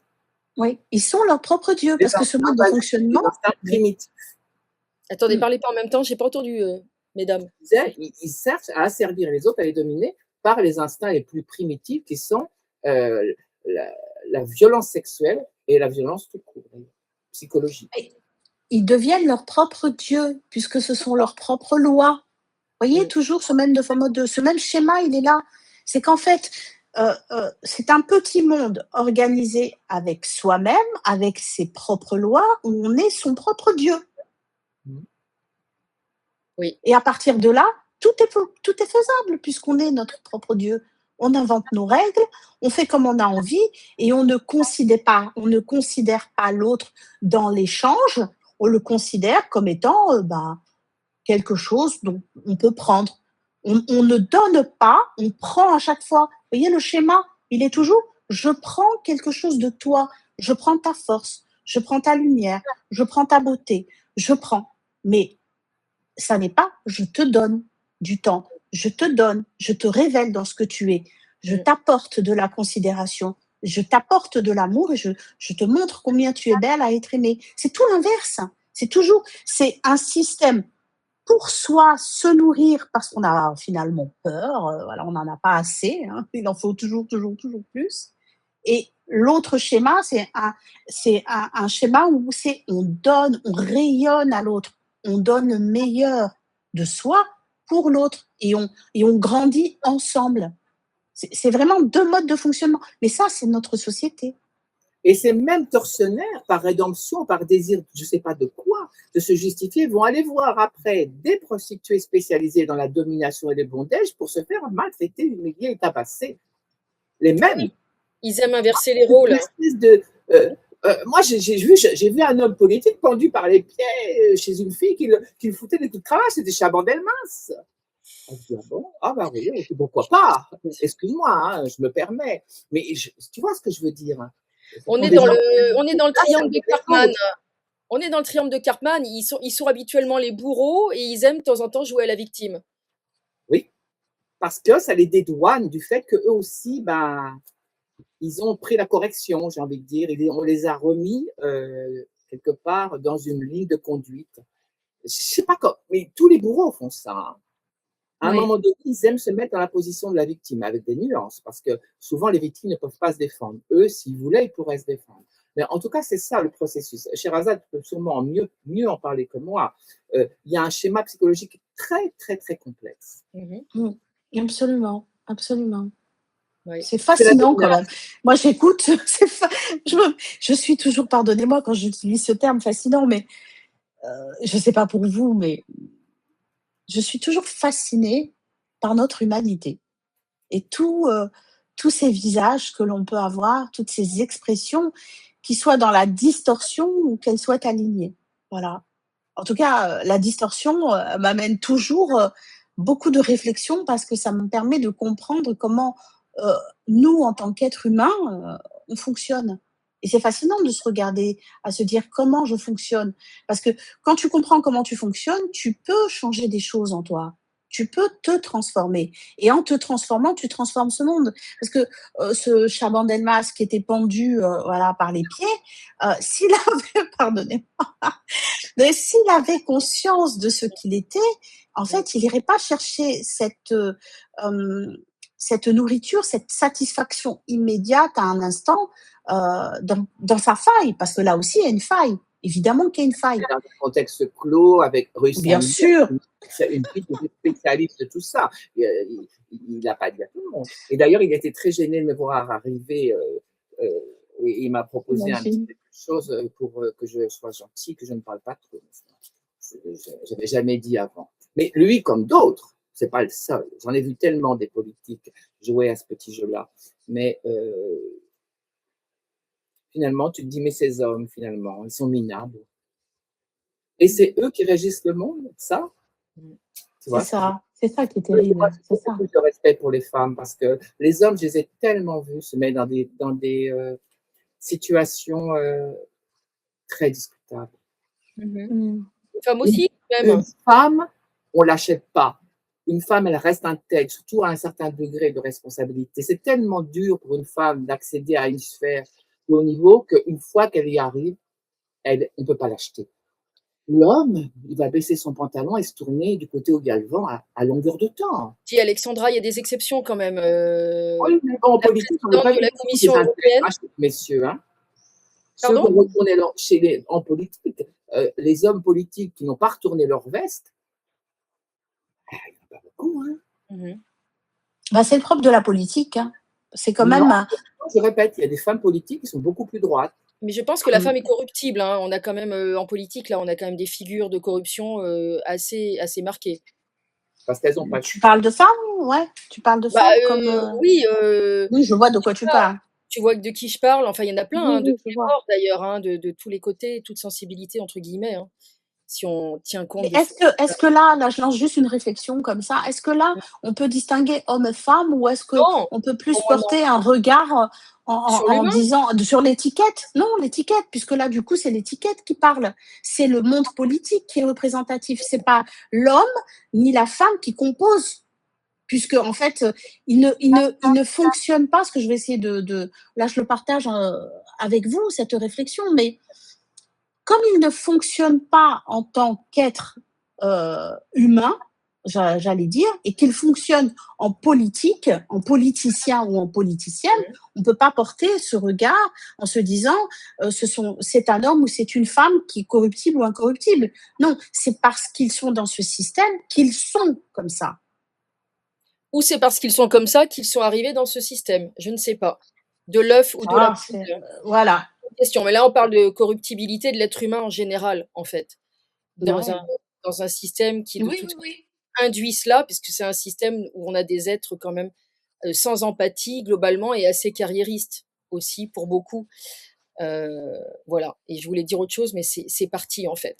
Ouais, mais même moi, mon idée précédente, j'ai pas pu la Oui, je développer veux parce dire qu'il y a un truc qui est effectivement, passé. on pourrait imaginer un monde idéal où le pouvoir, permettrait, effectivement, d'agir avec bienveillance. Là, on voit très bien que le pouvoir, finalement est malfaisant pour beaucoup, mais ce serait un monde idéal et à la limite, est-ce que, on n'est pas venu sur terre pour vivre des expériences terrestres et des épreuves, qui nous font peut-être grandir et que tout ça est finalement, inéluctable? C'est une question. Alors, est-ce que tu veux y répondre, Alexandra? Moi, j'ai ma petite idée dans l'histoire. ce que dit Stéphanie est exact. On vient sur Terre, comme moi, j'avais une destinée à mener. D'ailleurs, je fais toujours la différence entre la vie et la destinée. Dans la vie, on a des combats à mener. C'est pas simple non plus tous les jours. Une destinée, c'est de A à Z. On vous a pas demandé votre avis. Vous êtes là pour mener un combat. Une vie, on va se battre pour certaines choses, mais on n'est pas toujours en guerre. La destinée, si. Et je pense qu'on a des choses à vivre, bien sûr. Et on a des choses à dire, à faire, à apporter peut-être aux autres, je n'en sais rien. Et moi, je pense qu'une personne de pouvoir devrait au contraire se mettre en deçà, en recul. Parce qu'en fait, c'est ça le vrai pouvoir, c'est de donner aux autres la nourriture, les armes pour qu'ils avancent. Mais c'est pas vous de mettre en avant. Ça, pour moi, c'est la vraie responsabilité. C'est justement rester en deçà tout en aidant les autres à avancer. Ce serait une noblesse Absolument. de l'âme. Bah, avoir du pouvoir, c'est être au service de l'autre. Mmh. Il y a C'est ça. vraiment le sens Ouais, du service. ça devrait en principe. C'est être au service, mais vraiment au sens le plus noble du terme. C'est-à-dire choisir par vocation de se mettre au service de la nation pour le peuple. Moi, je pense toujours à De Gaulle. Et à Il Macron, se met Macron, bien. Macron, c'est l'exemple type. Macron, Il s'est mis au service de la nation. moi, et je ci et je là, je me mets en avant. Mais enfin, merde, le soir, quand il est dans sa salle de bain, il n'imagine pas que le peuple français souffre. Il n'a pas un minimum d'empathie. Moi, je serais présidente, je dirais nom de Dieu, mais j'ai tout raté. Non, mais s'il est là pour détruire, il a tout réussi. Capable de faire rien du tout. S'il est là pour détruire, enfin, Alexandra, il a accompli sa mission. Je pense que là, on a un vrai problème. De Gaulle, c'était l'inverse, bien sûr. Tu as raison. Oh, mon Dieu, De Bon, Gaulle. De Gaulle, tu sais ce qu'il disait aussi. Hein. Enfin, Oui, vous êtes des des veaux. veaux. Les Alors, Français sont des veaux. à boire, Ça, je l'ai cité il n'y a pas si longtemps. à baiser, aller un peu en transhumance l'été pour se rafraîchir les neurones. Il n'était Pour le pas reste, parfait, ça peut disons, leur mais coûter. certainement C'est plus ça, au De service de Gaulle. la France. Pardon, Alexandra? De Gaulle, il disait ça, du peuple français. Oui, les Triste Français comme sont ça. des veaux, bien sûr. Il avait la dent dure, mais pourquoi pas, ça peut s'entendre. Et il disait un jour, on va remplacer, comment dire, l'international du pognon par l'international des prolos. Et ben, c'est exactement ce qu'on est en train de faire aujourd'hui. Il l'a dit ça aussi. Absolument. Et on peut être pour ou contre lui, mais enfin, en tout cas, c'était l'un des derniers C'est grands le seul et politiques. dernier grand Il chef avait d'État que Oui, la oui, c'est France sûr un ait des qu'il eu. derniers, c'est était plus respectable sur plein de plans, on va dire, oh mon Dieu, par sur rapport tout. Enfin, je veux dire aujourd'hui, enfin bon bref. Vous voulez conclure chacune? Qui veut prendre la parole en premier pour une conclusion de cette émission? Alors, moi, c'est pas que je veux conclure, c'est que je voudrais attirer votre attention sur quelque chose d'extrêmement grave qui se passe actuellement. On va parler du Sénégal rapidement, mais c'est symptomatique.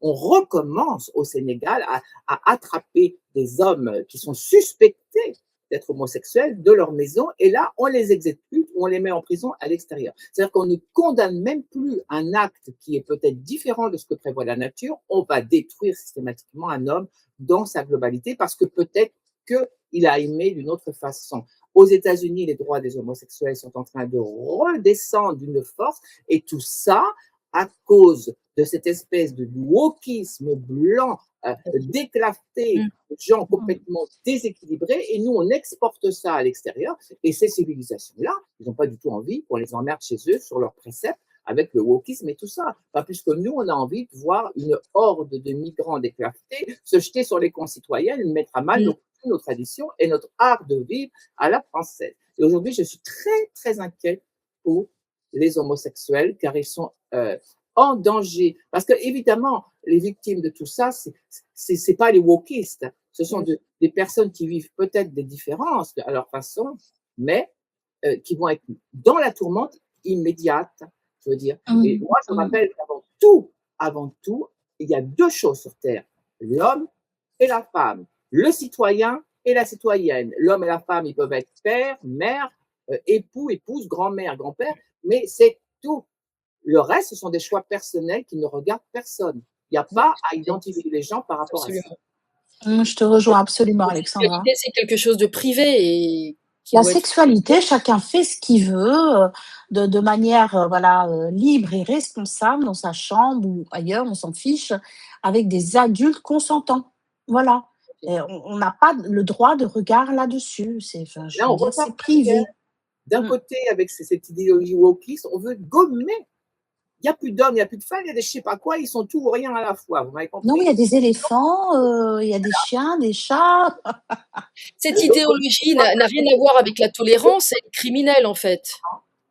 Je dis cette idéologie n'a rien à voir avec la notion de tolérance. En fait, c'est une idéologie criminelle. Mais tout à fait. Destructrice, et puis avec l'extrême gauche derrière, hein, qui est là pour se servir au niveau électoral de tous ces oiseaux-là. Mais si demain il y a ces régimes-là qui passent, vous allez voir comme ils vont les dégommer, les wokistes. Hein. Personne n'en voudra, ils vont se faire les uns Bien après les sûr, autres.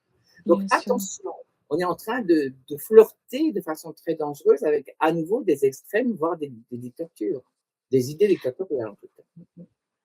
Non, c'est terrible de se dire que ce mouvement wokisme, bon, qui a été voulu, hein, qui déstructure la société, qui déstructure la place de l'homme et de la femme, ben, vous comprenez bien que, bon, moi je dis toujours, l'homme et la femme sont complémentaires. On a chacun des énergies et on crée ensemble. Voilà. Quand il y a une harmonie, on crée des choses absolument merveilleuses. Voilà. Mais, mais imposer dans une société cette inversion, c'est imposer que ces énergies-là ne puissent pas communiquer les unes avec les autres Oui. pour pouvoir créer quelque chose. Voilà. Pour Donc, on s'exprimer. sape. Ben oui, parce qu'il y a de la création derrière. Alors, ça peut être sous la forme d'un bébé, ça peut être sous la forme de beaucoup d'autres choses. Mais en tout cas, il y a un processus d'un moteur, d'une énergie qu'on envoie et d'un moteur ensuite qui se met en marche comme un train. C'est là, c'est pour donner une image. Donc aujourd'hui, on ne veut pas de ça.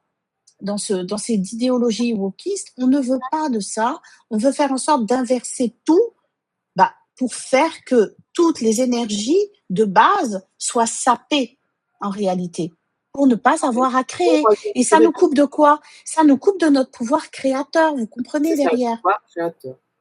Ça nous coupe du pouvoir créateur puisque c'est la vocation de l'homme. C'est de créer et de co-créer avec le divin. Donc, en coupant ça, ben, on coupe cette capacité de création et on coupe cette connexion avec le divin. C'est fait pour. Et moi, tu vois, je voudrais attirer l'attention sur Dora Muto, parce que Dora Muto, on en pense qu'on veut.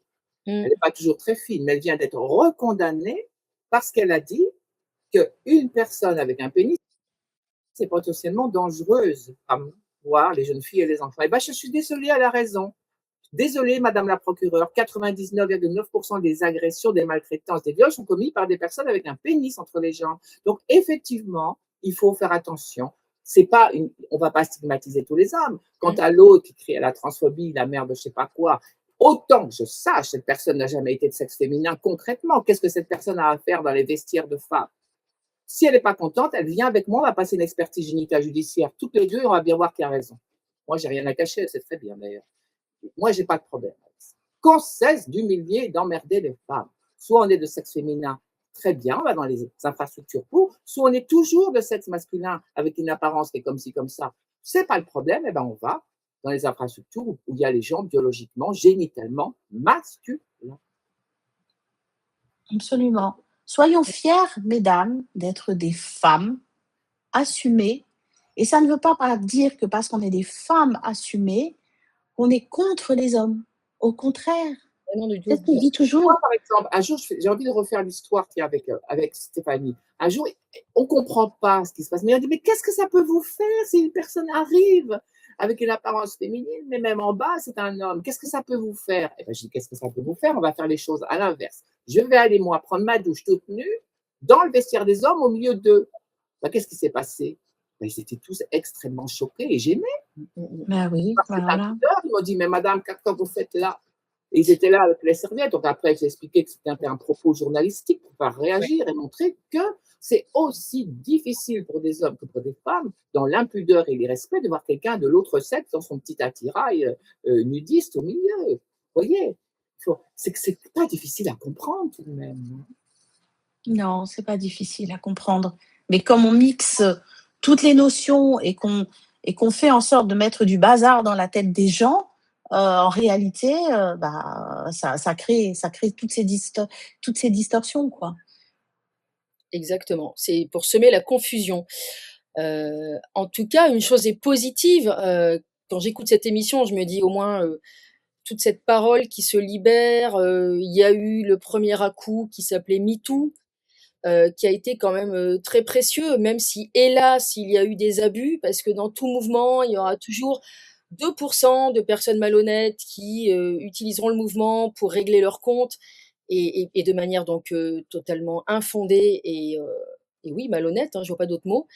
Mais, cette libération de la parole était, quand même plus que nécessaire et puis là, alors effectivement, certainement que Bruel est sacrifié, sur l'autel, d'intérêts, plus puissants, mais, c'est assez positif quand même que la chose se sache plus largement et que ça Mmh, aille mmh. jusque dans le grand public, dont il était en plus une des idoles françaises. Donc là, les idoles déboulonnées, bon, on n'y peut rien, hein, il avait qu'à bien se conduire ce monsieur, d'ailleurs, s'il s'était bien conduit, il aurait pas mis actuellement en danger, tous ses collaborateurs, sa famille aussi. Enfin, il faut porter ensuite, la honte. Heu, voilà, il faut faire porter la honte autour de soi, donc je pense que c'était nécessaire, hein, et que, bah, dans tout mouvement comme ça de libération, il y a effectivement, des dégâts collatéraux, des Des histoires qui n'ont rien à faire dans le mouvement, qui sont, instrumentalisées. Bon, ça, c'est totalement regrettable, mais il n'empêche que dans les milieux politiques, de la mode, des artistes et cetera, il était quand même nécessaire de crever l'abcès parce qu'en plus on en crève et les femmes en crevaient et les rapports hommes-femmes en crevaient. Donc s'ils peuvent être, rendus plus sains, je pense que les 2 sexes peuvent y gagner beaucoup, en fait. Là, je vais faire un petit clin d'œil à Absolument. Brigitte Lahaie parce qu'on a parlé d'elle et c'est une fille charmante, vraiment Oui. exquise. Et Mmh. je disais: «Toi Brigitte, elle a raison», elle disait aussi d'un autre côté: «Quand une femme accepte et accorde le droit à un homme d'avoir un rapport avec elle, Mmh. faut pas non plus, pendant le temps du rapport, que d'étape en étape pendant le rapport, elle lui fasse signer un Bristol de consentement. Il faut aussi Non, être bien sûr. raisonnable. L'homme, il a son Non, il a Ça, sa c'est maison. ridicule, hein. Voilà, mais il faut pas ridicule. tomber d'un extrême dans l'autre. Donc C'est ça, il y a un mesdames, juste milieu à trouver, en ah fait, voilà, ah voilà. pour Bah, rééquilibrer il se trouve dans le respect de l'autre. tout Dans simplement Si le l'homme respecte dans le oui, respect de l'autre, et si vice l'homme versa. respecte voilà, si l'homme respecte la femme, Mmh. même dans l'acte, en réalité, c'est quelque chose qui va être, bénéfique pour lui et si la femme aussi respecte l'homme dans ce qu'elle est et dans ce qu'il est, bah, Mmh. tout sera en fait un parfait équilibre. Tout Voilà. est une question de respect. S'il n'y a pas de respect, bah, il n'y a rien. S'il n'y a pas de respect, il ne peut pas y avoir d'amour, il ne peut y avoir que une un ersatz d'amour, voilà, qui est, du désir, qui est, de la possession, qui est, de ces bas, degrés quoi, de cette énergie-là. Le respect avant tout. Moi je pense que si on redéfinit parce qu'on est obligé d'être dans une reconstruction puisqu'on a été dans une déconstruction de l'être. Donc il faut revenir à une base de reconstruction intérieure. Il faut revenir à sa base intérieure, le respect de soi, le respect de son intégrité, de son corps, le respect de ses pensées, le respect de sa propre parole qui est créatrice pour pouvoir être un individu pleinement souverain dans cette société et construire ensemble quelque chose qui soit bon pour soi et pour les autres. tout à Quand on est dans cette dynamique, en fait, en réalité, euh, la distorsion, elle n'a pas de place. Elle n'a pas sa place, en fait. et rappelez Elle que est... les hommes et les femmes ne sont pas des ennemis. Les hommes et les femmes sont Non, complémentaires. Ils mon ont des choses Dieu, magnifiques à partager ensemble. Ça, c'est c'est Exactement. merveilleux. Ne tombons pas dans cette division qui arrange en général les puissants, hein, ce qu'on appelle la schismogenèse. Tu es de gauche, tu es de droite, tu es un homme, tu es une femme, tu as beaucoup d'argent, tu n'en as pas, tu es un dominant, tu es un dominé. Bon, ça, effectivement, ça divise le tissu social et ça arrange bien ceux qui nous dirigent parce qu'un peuple divisé est évidemment, comme disait Machiavel, beaucoup plus facile à diriger et à dominer et à contrôler, en finalement. Le plus, moi, propre, j'ai toujours dit, si les femmes savaient la puissance qu'elles ont avec une féminité assumée et utilisée à bon escient avec élégance, elles peuvent tout avoir dans la vie, mais Tout. sûr. Moi, je le sais parce que j'ai dû l'apprendre. Parce que Mmh. malheureusement, j'ai pas reçu l'éducation qu'elle avait. Donc, j'ai Mmh. tout appris par moi-même sur le tas. Mais la femme, c'est l'être suprême, c'est elle qui donne la vie. Elle a tellement de belles choses pour elle. Mais par pitié, réfléchissez un peu de temps en temps et ne vous laissez pas approcher ou malmener comme ça. Il faut aussi rester responsable. Voilà. Il ne faut pas se Absolument. tromper, auditoire. Et il y a des hommes qui n'en valent vraiment pas la peine. Mmh. Mmh. Et des fois, il vaut mieux Mmh. avoir moins d'argent plutôt que de tenter le diable et dire ah bah je vais fréquenter un tel, il va me donner ci, il va me donner ça. Non. À quel Mmh. Il y prix? a pas de L'argent, c'est le tractation, travail à quel soi-même. prix? Oui, À ça se quel paye prix? ça se paye À très quel cher. prix? Je vous À quel laisse conclure, mesdames, et en tout cas, je vais dire merci au public qui a écouté cette émission. Pour les commentaires, nous serons attentives à les lire. S'il y a des témoignages, n'hésitez pas et faites circuler l'émission. Mesdames, je vous laisse, la parole de la fin. un gros bisou à ma C'est un copine. commencement. Un gros bisou à ma copine Sherazade, un gros bisou à ma copine Stéphanie, un gros bisou à tout le public. Inch'Allah. Inch'Allah, dans toutes les Ah langues. À toi, merci. Sherazade. Ah bah, écoutez, moi j'étais ravie mesdames, mes amies, vraiment de faire cette émission avec vous parce que voilà, c'est un témoignage au-delà de notre féminité, voilà, au-delà de cela, c'est un témoignage que ensemble, on peut faire des choses qui sont merveilleuses, quoi. C'est ça qui m'intéresse. C'est la création.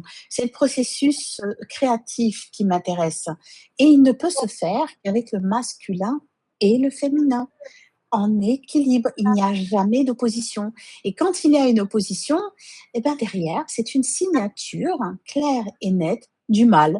Moi, j'ai pas peur de le dire. Voilà, moi je suis, voilà, c'est le mal. À partir du moment où il y a la division, le mal est derrière parce que l'unité ne cherchera jamais la division. Donc si on est chacun d'entre nous vigilant dans notre quotidien à voir ces mécanismes, on peut de suite reprendre sa souveraineté intérieure, se positionner et prendre cet espace et ne pas laisser le mal nous diriger, ne pas laisser le mal nous manipuler. Voilà. Absolument. D'ailleurs, le diable, ça veut dire le diviseur. C'est sa racine Exactement, étymologique et ce n'est pas par hasard. Sur ces belles exactement. paroles, mes 2 belles dames, je vous embrasse très fort Très et je vous fort. remercie et retrouvez donc, Alexandra Brazinville, sa chaîne YouTube, Shera Light Shine, donc Sherazade alias Shera qui va devenir Sheraker et Tribune Libre. À Ah très ça, c'est bientôt. toujours en discussion, le cher à cœur. Je vais voir, je vais voir. On verra bien. Suspense. Suspense. À Au très revoir. bientôt. À Merci à vous. bientôt. Merci mesdames, merci.